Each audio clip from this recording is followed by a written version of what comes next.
கல்லூரியின் முதல் நாள் ஆதித்தின் வாழ்க்கையில் ஒரு மாறுபட்ட நாளாக அமைந்தது. புதிய சூழல், புதிய மனிதர்கள் என்ற குழப்பத்துக்குள் அவள் மட்டும் அவனுக்கு விசித்திரமான அமைதியைத் தந்தாள். அவள் பெயர் மீரா. அதிகமாக பேசாதவள், ஆனால் பேசும்போது அவளின் கண்களில் ஒரு தனித்த வெளிச்சம் இருக்கும். லேப் கிளாஸில் அவள் அவனிடம் ஒரு சிறிய சந்தேகத்துடன் பேசிய அந்த நொடி, அவருடைய மனதுக்குள் மெதுவாக ஒரு உணர்வு விதைக்கப்பட்டது. அந்த நாளிலிருந்து கேண்டீன், லைப்ரரி, பஸ் ஸ்டாப் என்று அவள் அவன் வாழ்க்கையின் ஒரு அங்கமாக மாறினாள்.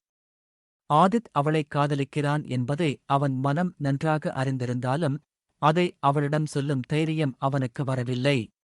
"நீ நல்லா எழுதுவ, உன்னோட பேசினா மனசு ரொம்ப அமைதியா இருக்கு" என்று மீரா சொல்வதெல்லாம் அவன் மனதில் காதலை இன்னும் ஆழமாக பதித்தது.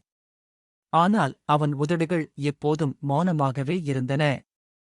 அவளை இழந்து விடுவோமோ என்ற பயம் அவன் காதலை அவன் உள்ளத்திலேயே அடைத்து வைத்தது. காலம் சென்றது. கல்லூரி முடிந்தது. வாழ்க்கை ஒவ்வொருவரையும் ஒவ்வொரு பாதையில் அழைத்துச் சென்றது. ஒருநாள் மீரா தன் திருமணத்திற்கான ஏற்பாடுகள் நடக்கின்றன என்று சொன்னபோது, ஆதித்தின் உலகமே ஒரு கணம் நின்றுவிட்டது.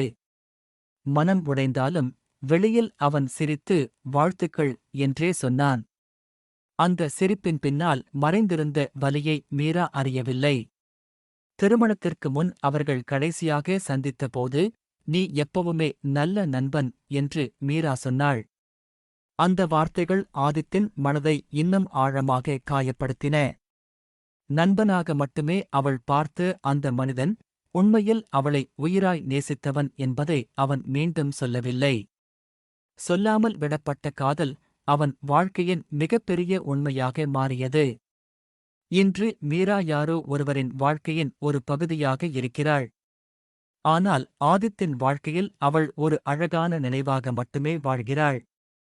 காதல் அவனுக்கு கிடைக்கவில்லை. ஆனால் காதலித்த அந்த உணர்வே அவனை இன்னும் மனிதனாக, மென்மையாக, உணர்வுகளோடு வாழ வைத்திருக்கிறது.